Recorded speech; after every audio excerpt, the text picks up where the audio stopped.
Buongiorno e ben ritrovati con il TG Flash di New Sicilia.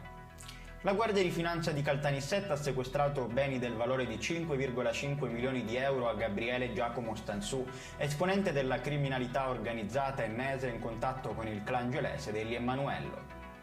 Le motovedette della Guardia Costiera hanno soccorso al largo di Lampedusa un peschereccio con a bordo 573 migranti, tra cui 4 donne e 2 minori.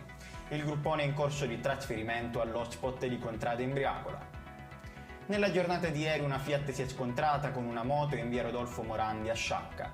Ad avere la peggio è stato il conducente del mezzo a 2 ruote, un ragazzo di 25 anni di nome Andrea Di Pisa, morto poco dopo l'impatto. Incubo durato diverso tempo per una donna del Catanese picchiata e presa a fugni dal fidanzato.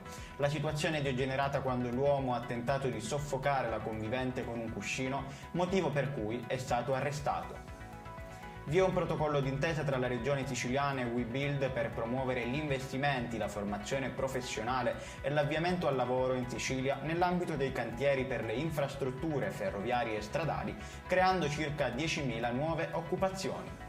Ed è tutto per questa edizione, il prossimo appuntamento sarà questo pomeriggio alle 19:30.